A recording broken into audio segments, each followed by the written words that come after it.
Hi, Divya.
It's 5 past. You're on mute. Um, if you'd like, you and I can get started. I've actually made, I think, some good progress here. So even if it's just you, I'd love to bounce it off of you.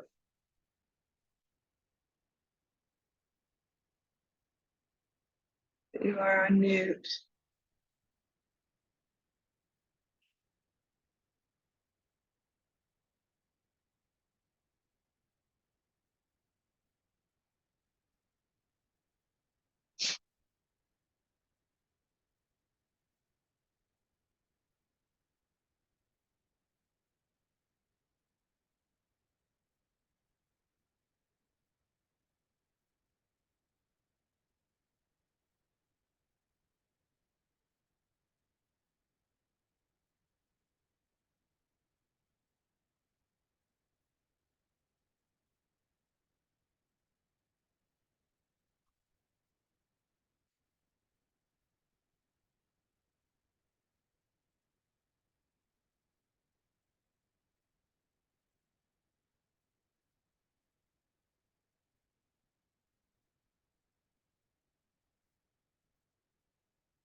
Divya, are you there? You're on mute.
Hey, Deb, Hey, is it just me and you?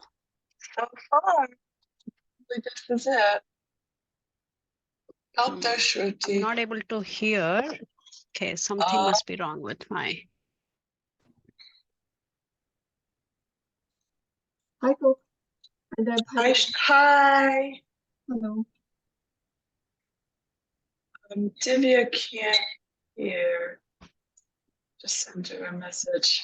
Okay, can you, Deb, are you speaking? I'm not able to hear you. So, Divya, I can hear you. Huh. Okay. And Yeah, I am speaking, and Shruti. Shruti, can you just speak as well? yeah, I can hear Divya too. Okay. But seems she can't hear us. Yeah. Let's give her a minute. Try to get it figured out. Meanwhile, Happy New Year. Yes, Happy New Year to you too. Did you get a break in? I got a little bit of a break last week of December and start of this January. Not too long, but still good. I wasn't Yeah. traveling, but it was fine. Yeah. What did you do in your break time? I likewise, I pretty much stayed at home, although I did do couple of nights just a drive away. So yeah, it was good. It was very relaxing. Really cleansed my brain nicely. So it was good. Awesome. Just a heads up, I will have to drop at like 12:35 today. Okay, very Conflict good. 5 past the next half hour. No problem.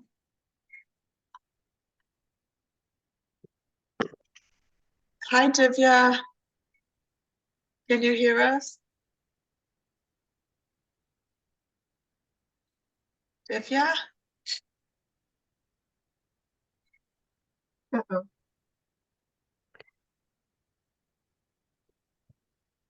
Hello?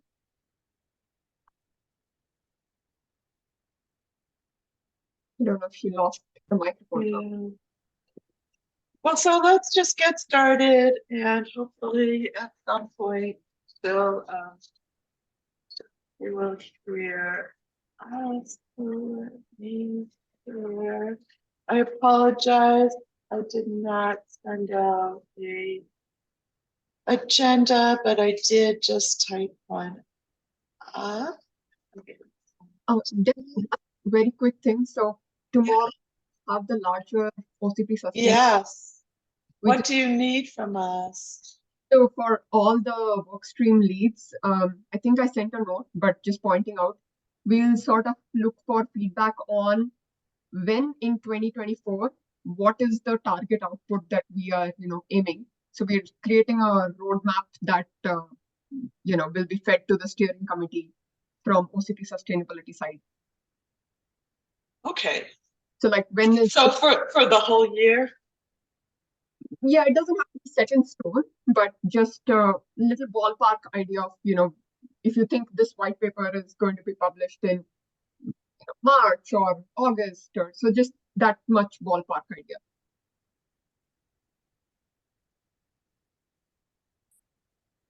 Yeah, there are a complete roadmap, but yeah, these are all questions that feed into it. All right, great. So, yeah, I will try to put something together. Hey, Deb. Yeah. Oh, I Sorry heard to- you. Yes, okay. So I had a question. I know before the holidays, you were trying to meet up and align with some of the other work streams at OCP. How Yes. is that kind of being set, or is that still work in progress? So I have spent quite a bit of time with the DCF sustainability workstream, which has been very interesting. I gave them several presentations. If you all would like to see, it's the same presentation, but it took more than once to get through it. If you all would like to review that, we can do that today. I think that it was a good start for me to start to put together thoughts on operational carbon. That's what they had a lot of questions. They really didn't understand how grids work and how greenhouse gas protocol works and a bunch of things. So we spent quite a bit of time talking that through. And so I think that was Interesting. good. Yeah, no, because I think that's kind of the challenges that you ran into getting them up to speed is also the sort of larger challenge within enterprises, right? The facilities people they don't understand the servers and the equipment, and we don't speak the same language. So yeah, we could perhaps maybe I can talk to you offline on where you see the challenges really with sort of bringing data center facilities folks. It could inform sort of directions for looking into the future, right? Yeah. I think another thing that was interesting, so I'm getting a little bit off topic, but I did, the applications, there's already a lot of data centers in Virginia, US, and the applications for more, the stress that is putting on the grid there. It's very interesting. I listened to some, people talking to the general public and trying to explain what a data center is and what it means to that location to have so many. And yeah, there's just a lot of very, very interesting things there. So so that's on the operational side. I am committed to talk to them again early next month about embodied carbon for the IT equipment. They're working on embodied carbon for the facility. But my understanding from everything I've seen is that facilities are 10 to 20 years. And so you just divide that by the number of cores that sit in the facility, and the charge to the hourly charge for the facility is much less relative to the IT equipment themselves. So that will be an interesting discussion, I think. Right. For the facilities, it gets amortized for a much larger span of time. So exactly. Yeah. Exactly. Which doesn't mean that group should not be driving, best practices for low carbon, concrete, and all of that stuff. It's all goodness, right? But it's also relatively small contributor on if you divide it up by year or by compute intensity or any of that. So yeah, I guess I should add that. I think, Deb, it would it could be a small contributor from an individual data center perspective, but if you took an economy-wide perspective, it would mean very different things, right? Because manufacturing, be it concrete or steel or any of the other pieces in a data center facility have pretty wide, you know, implications at an economy level of, you know, in terms of Well, Right. all concrete, yes, that Right. that is true. That being said, if you take one data center, 10 data centers, 10,000 data centers, the embodied carbon impact of the IT equipment inside will far exceed the embodied carbon impact of the buildings. Sure. Right. So yes, like I said, they should be driving low carbon cement. Absolutely, you know, best practices, all of that, that's good. But what we've been looking at does have a greater impact. If you look at the data centers, right? The overall impact of data centers. What else did I have for open? So VJ contacted me. I think I'm going to meet him in person on Friday. So I don't know if he'll be back or what. So we only had Shruti for a short number of minutes. I think I made some good progress on the grading. So we could talk about that, or we could look at what I presented to the DCF people on operational carbon. What do people want to do? Shruti, go ahead. I mean, I feel free to chime in. I would like, let's go through the operational carbon to DCF presentation, Deb, if you That's don't fine. mind. Let's go through that. I think I have, basically been plugged in Yeah. with the grading discussion off and on Right. with you. So I have an idea. Okay, so I'm gonna go fast and stop me when I get to places that don't make any sense. So I just started out with a general discussion of, at an abstract, a grid has producers, sources, generators. People use the terms interchangeably. And then they have the load. And so just sort of introducing the concept of a grid carbon intensity. And then this picture is the New England grid in the operators of it. So this is the point of this picture, was to show that the grid is much more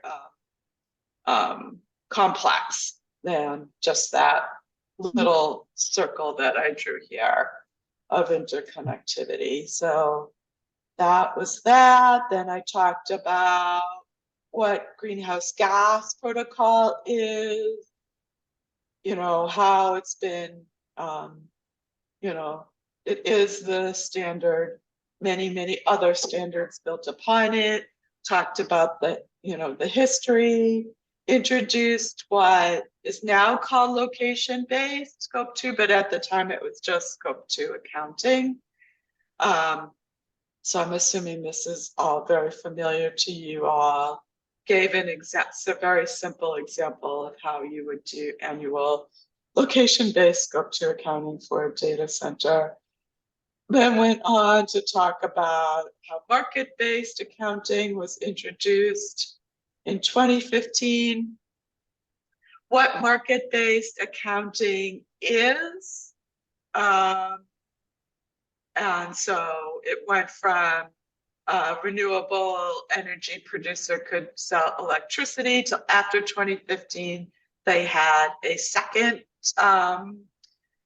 stream of revenue, which is the selling of the certificates. I gave some background about the goodness that came out of this market-based accounting in the US, what carbon-free energy or renewable energy was added to the US grid, and how most of it was indeed driven by these large corporates. This here was trying to explain again the second stream of income and how a consumer could be on a grid that's a mix of renewables and non-renewables, but with their certificate purchases, they could say that they are 100% green. And then this picture was just showing, in fact, you could be on completely dirty grid, all coal, liquid natural gas, but if you buy certificates, you could still say that you're green. So then I gave some examples of market-based accounting for one data center, one where they just bought, I didn't introduce the term unbundled and bundled for this presentation, but where they just buy unbundled racks to offset the annual. And then this one here, they did a power purchase agreement, but of course, I guess I did introduce bundled. Bundled racks from a power purchase agreement, but of course the sun doesn't always shine. So for the leftover, they bought the unbundled racks and they were able to claim 0, runs on 100% renewable energy. I introduced the concept of RE100, trying to fill in the gaps between greenhouse gas protocol and then, what is a legit what are the rules for a legit implementation of market-based accounting? So just kind of talked about, what are considered renewable sources? How can you procure renewables? How are the market boundaries defined? And now the new vintage rules that have come into play for the greenhouse gas protocol update. So that's just showing that that it kicked off in 23, they got feedback. 2024, they have to play King Solomon and make many parties with very divergent views happy. And in 2025, we should have new scope 2 rules. This is why they said they were updating it. All the upcoming regulation, the net zero targets. One of the most vociferous complainers about the current rules of market-based accounting was SBTI. There's been a lot of published research on what does and doesn't and will and won't work. So that was the why. The initial feedback was really quite amazing to listen to the presentations and read through it. So for example, for the accounting methods, basically any feedback you could imagine, they got it. Keep it as is, do only location, only market, change the methods for those two, introduce new methods. There are those that want more granular methods and those that want less granular methods, and all different combinations of the above. So it's quite a mess. So I did talk through, I think I probably already said this.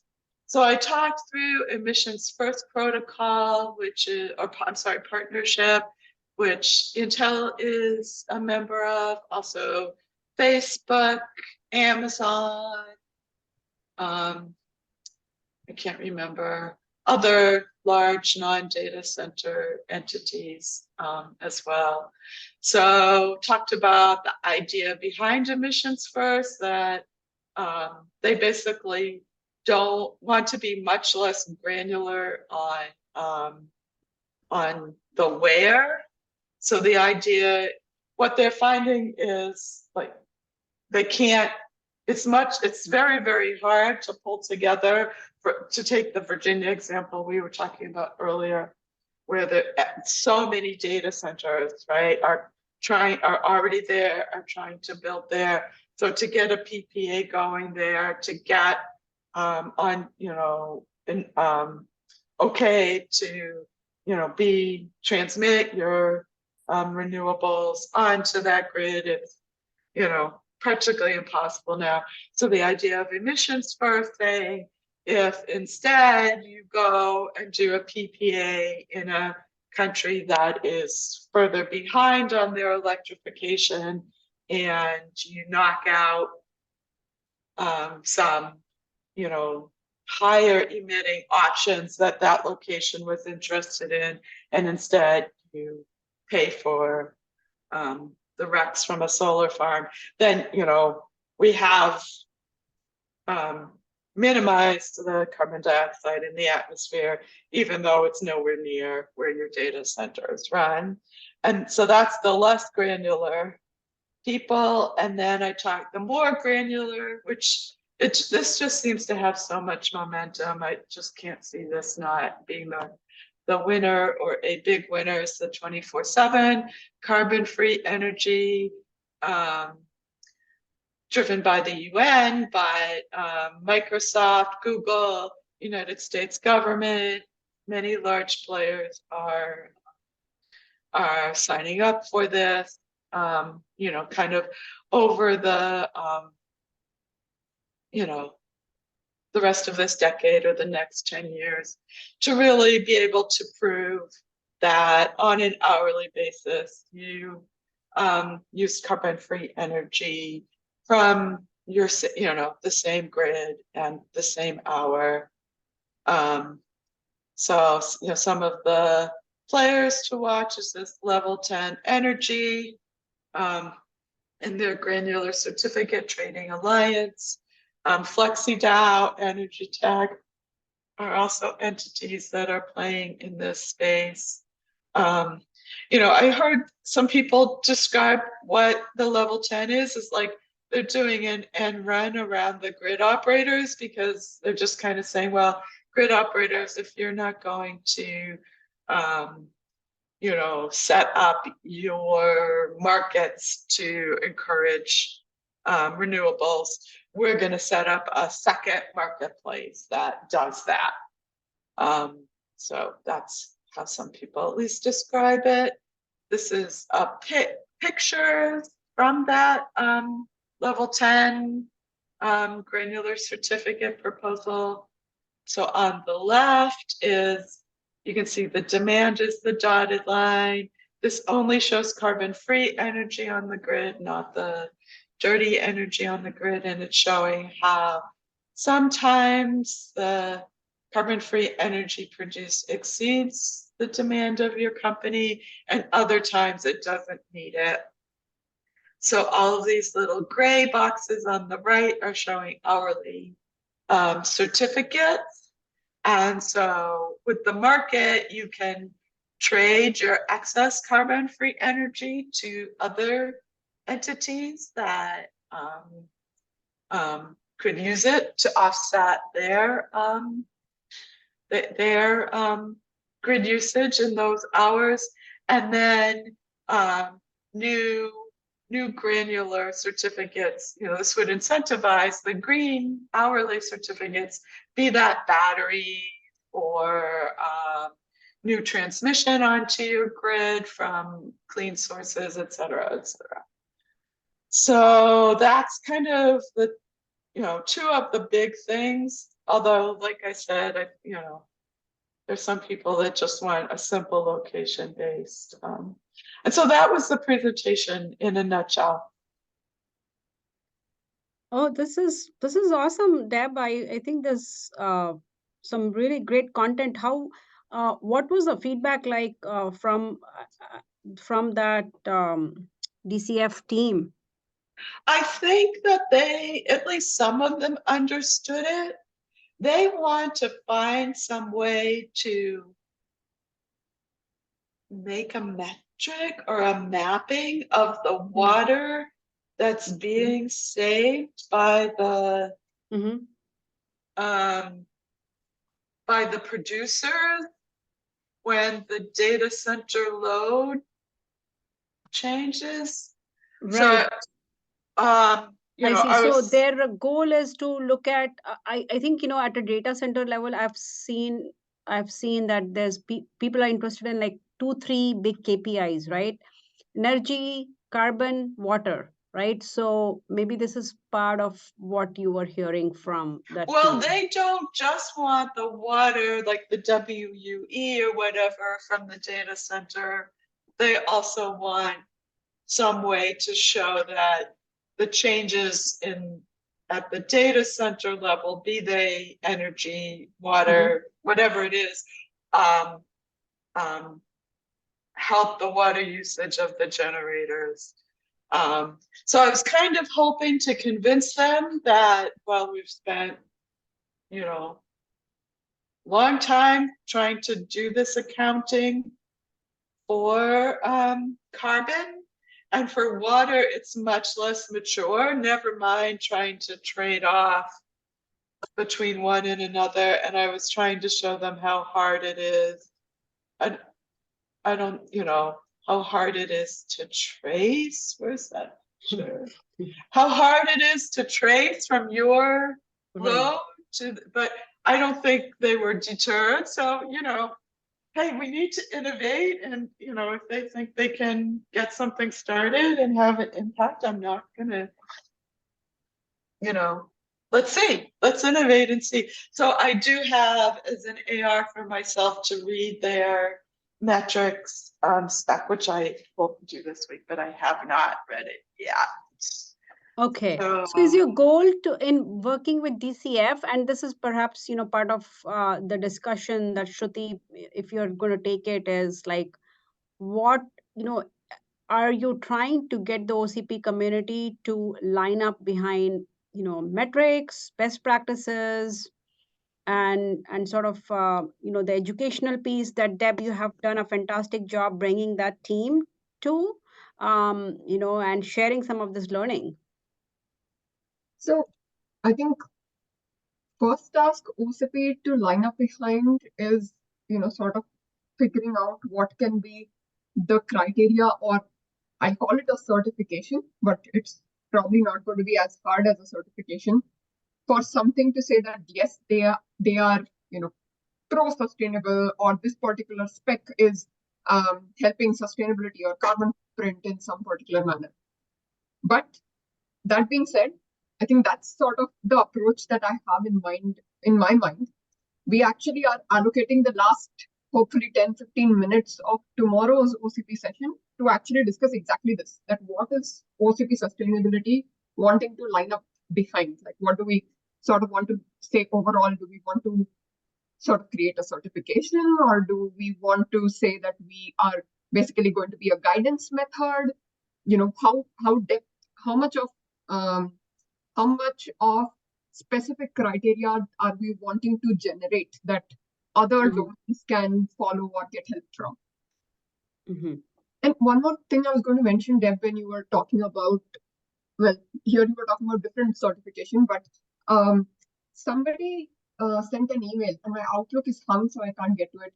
Sent an email where they were very interested in the entire operational carbon and how renewable energy, certificates for buying renewable energy is done, and how there can be certificates for actually using the grid at low carbon times, and sort of buying off power and using batteries to store.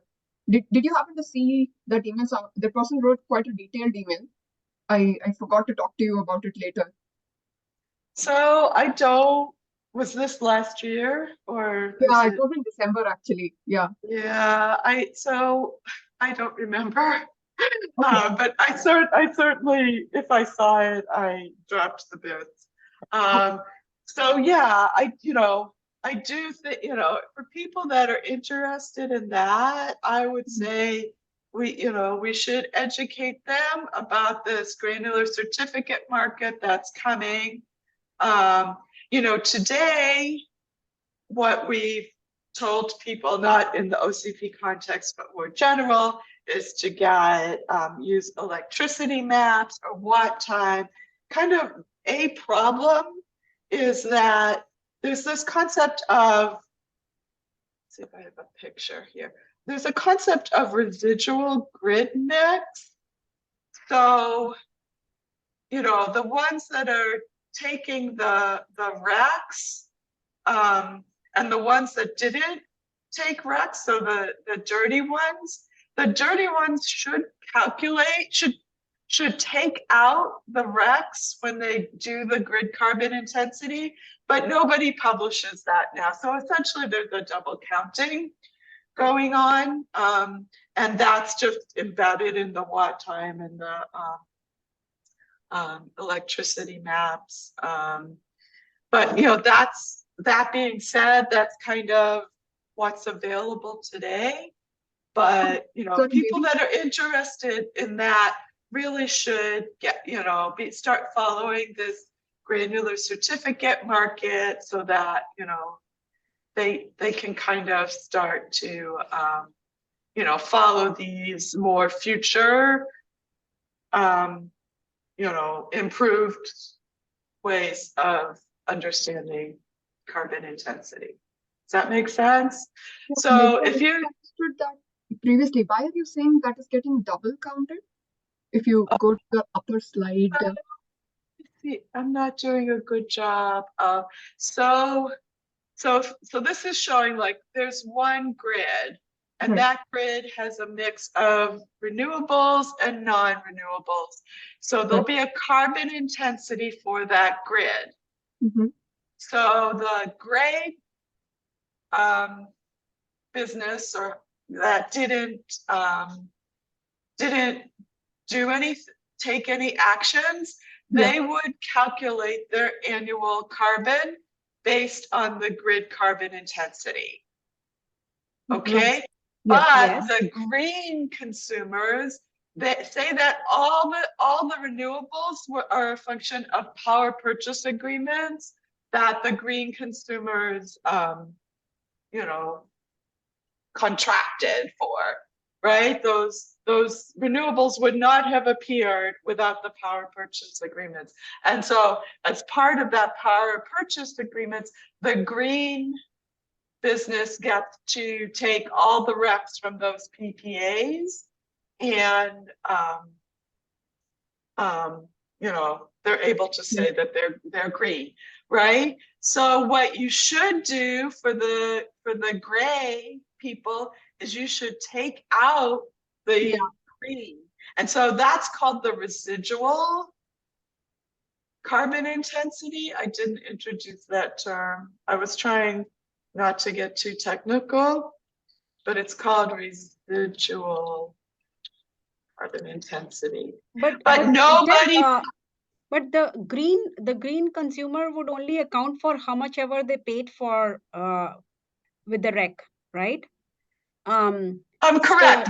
The thing is, we're worried about this, right? The gray guy is not counting. He did not pay for the green piece of it. They are just accounting for whatever the grid. They are just taking the grid carbon intensity and they are calculating their emissions based on the grid carbon intensity. But the grid carbon intensity includes the green, because of the green, and right?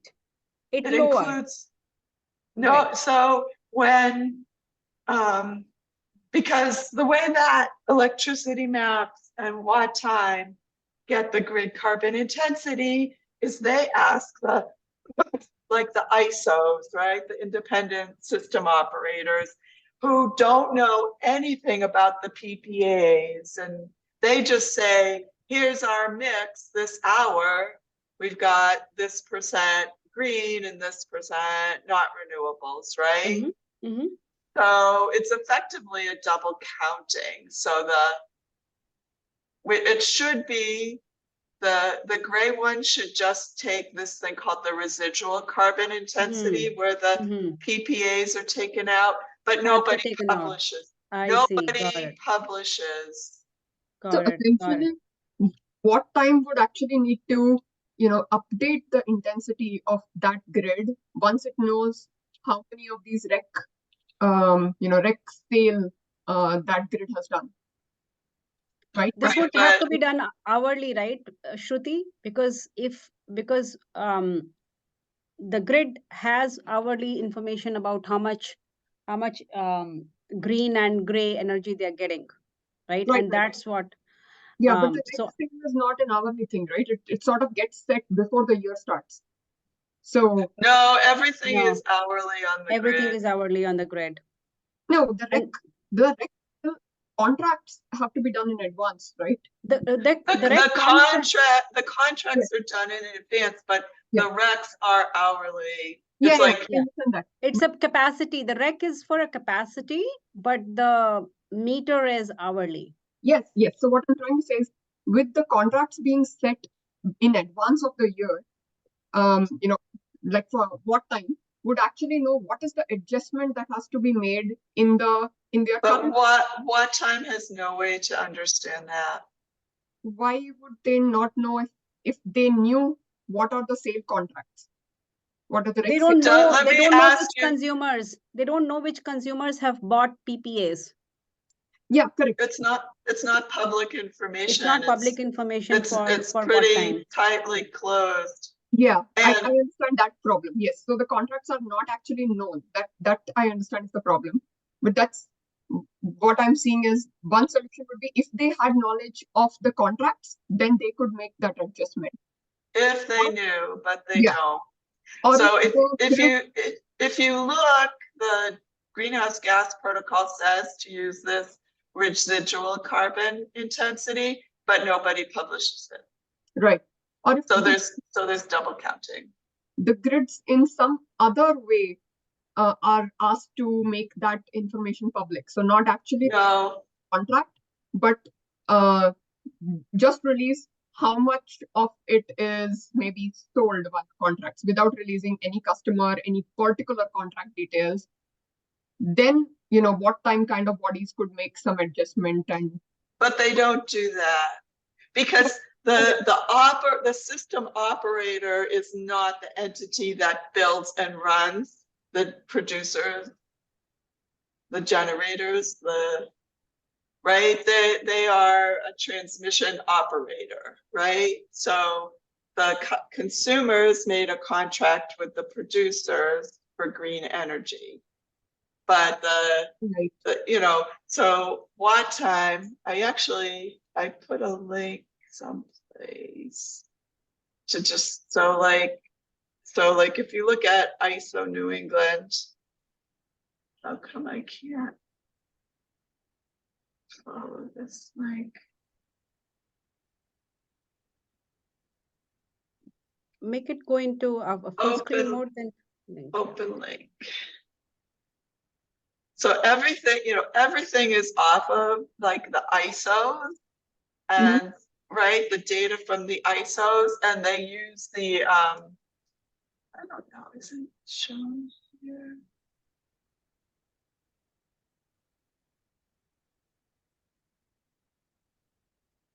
So they have a market. This just looks different than what I've looked at before. But if you look at this, right, they forecast what they're going to need. That's the blue. So if you just show the blue. So they make a forecast and they do a 24-hour ahead hourly market to all the producers. And so then they will, and then they try to do, and here they've done a pretty good job of actual matching the forecasts, and they use what's called a spot market to deal with the gap, right? So it's all of this 24-hour in advance or 48-hour in advance forecast market that Watt Time and Electricity Maps uses. So this, right? And so when you look at the resource mix gap, right? So they just say, okay, natural gas, this much, our net imports. So this is in New England, it's mostly, big transmission lines bringing hydro from Canada, nuclear, which is like a base load, so these renewables here, they just know that it's renewables coming onto the grid, but they don't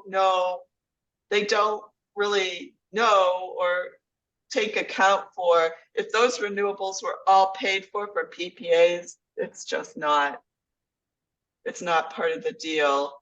So Right. yeah, I understand that right now, what time has no visibility into it, or another body like what time doesn't have visibility into it. I'm sort of trying to think what would it take for them to get the visibility. I understood the problem is that they don't have visibility. right. So what it would take, I think, And it is something. one thing that would work really good is if we move to 24/7 granular certificates. You know, then everybody, you know, every hour, every entity would need to be purchasing certificates, right?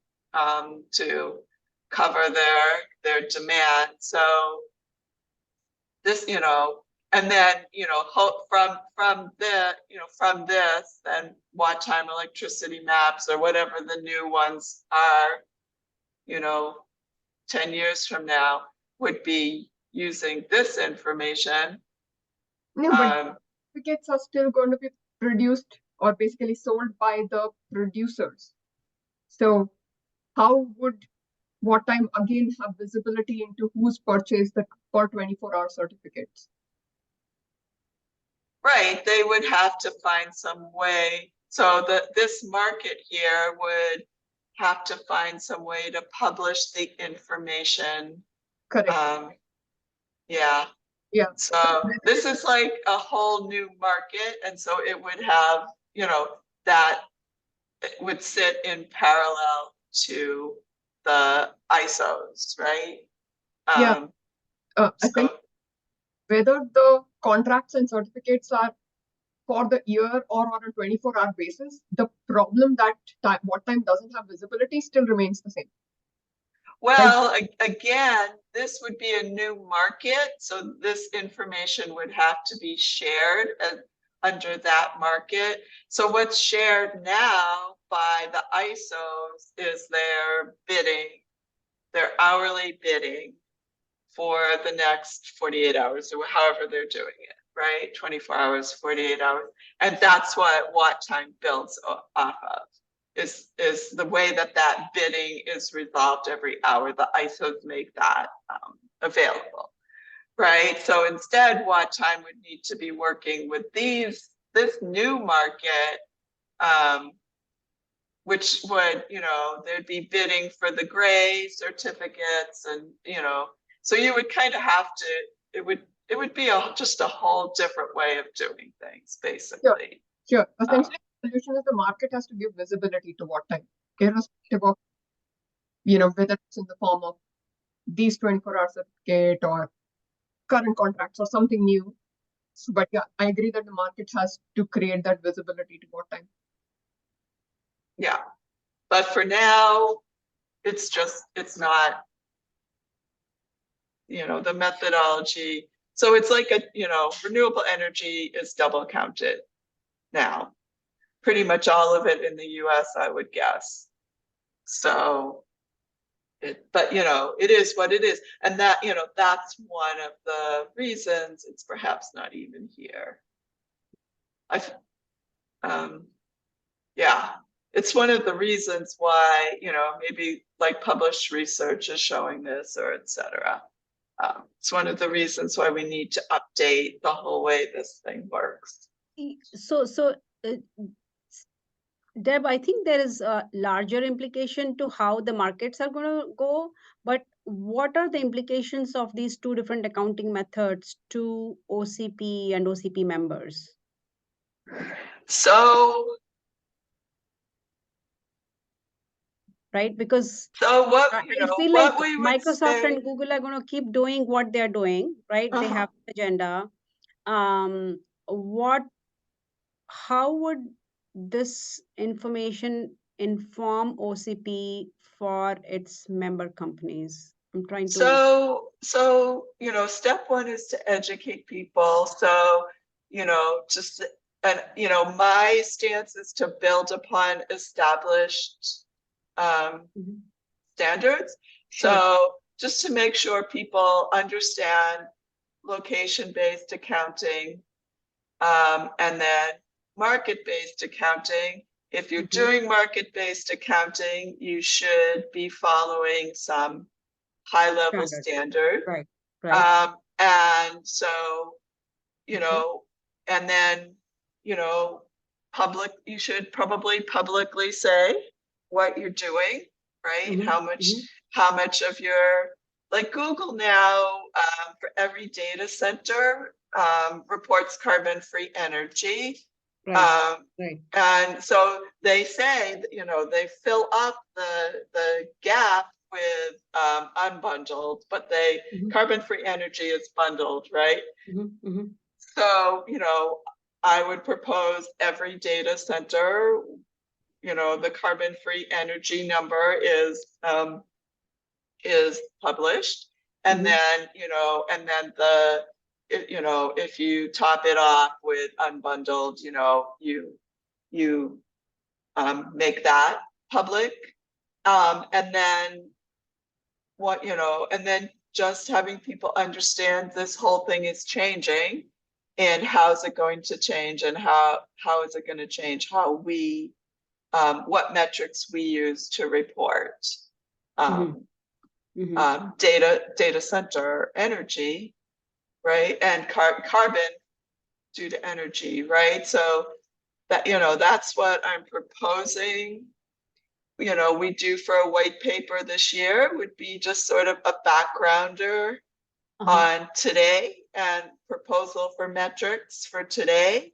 And then, you know, a short part looking forward. Then next year, when everything's figured out, we can update the document and say, here's how we would recommend you change. Yeah. Mhm. Yeah, so I think what you're proposing, Deb, then is sort of there's Google and the large tier one CSPs, and then there's everyone else at OCP, right? And their next steps with reporting is probably, you know, is maybe the best practices, because I feel like the 24/7 could be something that, you know, I think until there are standards that come out for reporting, or those reporting standards are like mandatory and changing, um, companies are going to keep doing what makes sense to them from their business perspective, right? So Google is going to keep the 24/7 reporting. No, Another but data center. Google does not have 24/7. They're hoping to get there by 2030. Okay. Okay. Right? Yes. But what Yes. That's right. they do have, right? So what we could propose would be, you know, for each data center, you can report your carbon-free energy percent, Right. right? Right. And then your unbundled carbon-free energy percent, and then your I don't know, dirty carbon intensity percent, right? Yeah. But apart from the percentage, I mean, today they are already they report their actual absolute number as well, right? And how that absolute number. Not for each data center. Right. You're right. Okay. You could also, we could also say, you know, absolute whatever terawatt hours or Terawatt whatever. hours. I Yeah. never remember what's capital and what's not Yeah. capital in terawatt hour. Yeah. You know, you could. Right. I want to go back to the basics, and every DC reporting this, now it's probably going to be easier for the larger, you know, cloud operators, but it will be a burden for the smaller DC operators. But how does every DC reporting their carbon-free energy solve our original problem of double counting? Because, you know, Oh, we're not solving the double We are not counting. solving that double counting problem. We are just That's still solving broken. the transparency problem, Shruti. okay. I think some of the things we sort of need to prioritize is, you know, places where we want transparency, but what is it going to be used for? Versus I see that, in that double counting problem, we want the transparency so that we can solve a problem of double counting. You see what I mean? I know where both places we are Yeah, asking. but I think that depends on the maturity model, right, Shruti? So there are companies that, I think for a large part, there is even transparency issues, right? Like we know that, I've done research into Google data centers and there's ton of transparency issues. So I think, and from what I've seen at OCP, DCF, their initial goal was just even the transparency issues, right? So what are the metrics, what that each data center should be reporting, and so in some ways I think, Deb, if through your presentation and perhaps even aligning on on these KPIs, I think would be a good first step, because then that could make the foundation of the best practices. No. So one thing I want to point out is, as soon as you ask for transparency, the first question is, what is it for? What is it solving, or what is it going to be used for? And that's why I'm raising that. Yeah, so this is there is stakeholders, right? Like, so there's the regulatory bodies are looking into it, right? So there are energy efficiency directives for each data center, so that's one piece of it. And then the regions where the data centers are, the local community wants this kind of a thing, because as Deb just showed that example of the Northern Virginia, bringing up a new data center or an existing data center, adding more wattage capacity with new data center, more dense compute equipment, will impact the local stakeholders, right? So this is part of why, the regulatory bodies are seeking this kind of KPIs. Right. And there are approvals that are gotten when you set up a new data center, right? And at that point, Yeah. There are approvals needed, obviously, but there are still issues, right? There are tensions in that system, which is why you see those blackouts and all of that are happening, right? right. So the entities sort of working on the approvals, they take this information. They basically collect this information, and that's how the approval sort of is panned out, that whether this approval should be given or not given. For it to be publicly, released, we have to, like, I'm not against that, but we have to make a case for exactly where is it getting used and how is it providing, more insight, or, how is it helping? Because without that, it is hard to get somebody to release information. You understand what I mean? Like right now, this information is sort of taken into account when an approval has to happen. The respective entities can collect the information. But for it to be publicly released, we have to make a case of why it is helping. Does that sort of make sense? Like I No, feel So for software to make decisions on where to place workloads in space and time, this type of information is the start, right? so. If we want to show that it is helping, I don't know which body you are referring to place workload in space and time, like which entity would be using that information. But if you think that it is helping somebody place workloads in space and time, we need to make that case first, that whom, like, we need to make that case, whom is it helping and how are they placing workload and who is that entity? So that would be software developers, software operators, though, IT professionals, that level of the stack. That is all, those are all partners or within the DC operation. No, because a lot of like any customer of a cloud, or any huge percentage of compute is going into these colos, right? So customers of colos, it's of interest to them for sure, and regulators definitely. I mean, this is the whole premise of electricity.org or whattime.org, right? Is that they're trying to make this kind of data available to developers and to end users who are building applications on top of who are building carbon aware applications? Sure, but then we are saying that customers should have access to this. Is that Right. what? So customer, in this case, the customer is that application developer we're talking about. We're talking about But- the software developers and entities who are building applications, end Right, user but applications. But Right. that's the reason WhatTime does not have a lot of insight right now, because those are not customers actually. So you're basically saying release it to public. So Say that again. So the outside software developers Uh-huh. are basically like, they are not partners, they are not customers. We're essentially saying release it to public. No, no. In some way, so the publicly available information is what WhatTime consumes. Correct. And that is why WhatTime doesn't have insight into this right now.